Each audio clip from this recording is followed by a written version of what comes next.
Good afternoon, Social Anxiety Club. Hope everyone's doing all right today. Here I am checking in with a new episode.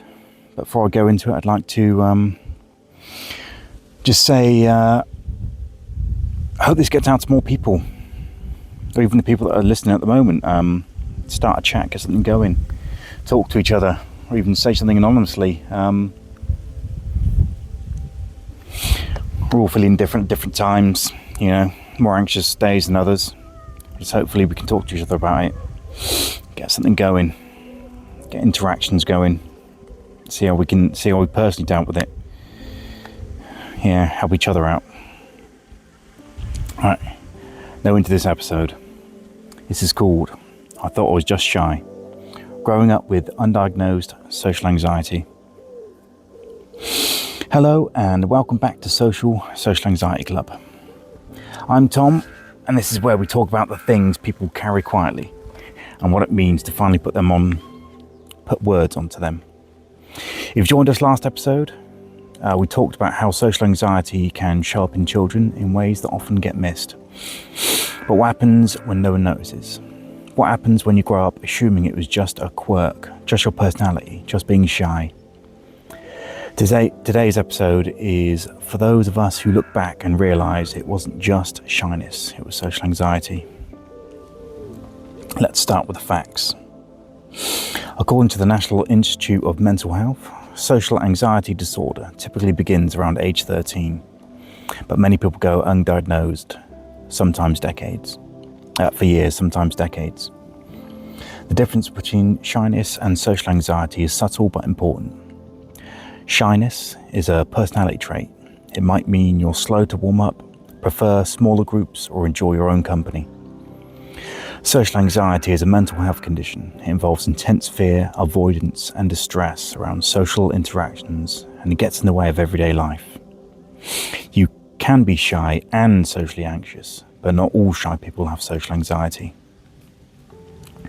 Many adults who grow up with undiagnosed social anxiety describe overthinking conversations long after they've ended, dreading phone calls or group settings, avoiding leadership roles or public speaking, feeling like they had to mask or mute their personality in social spaces, believe they were simply bad with people, and because they were never disruptive or outspoken, they weren't seen as struggling. They were seen as quiet, easy, polite.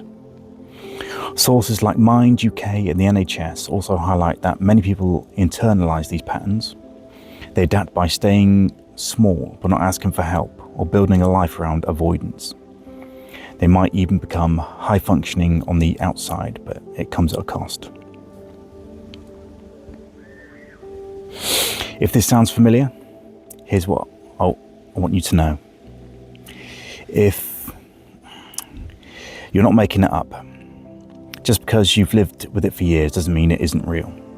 Familiar doesn't mean harmless. It's okay to grieve. You might feel sad or even angry about the years you didn't understand yourself. That's part of the healing. Self-awareness is powerful. Naming something doesn't fix it overnight, but it gives you a starting point. It's never too late.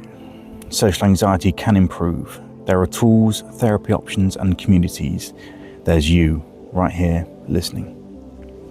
As NHS says, treatment can include cognitive behavioural therapy, CBT, medication in some cases, and most importantly, support from people who understand.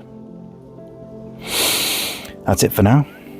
Thank you for being here with me on Social Anxiety Club. Next time, we're going to look at social anxiety in the classroom, what teachers can do differently, and how we can create spaces that don't punish quiet kids for being anxious. If today's episode hit home for you, I hope you'll share it with someone else who needs to hear it. And if you're only just discovering your own patterns, be gentle with yourself. You're not behind. You're exactly where you need to be. Until next time, take up space. Speak kindly to yourself, and remember, being quiet doesn't mean you have nothing to say. Thank you for listening. Hopefully we can start a conversation down below. Get some communication, start healing, talk to each other about what we've done to heal. Thanks for listening.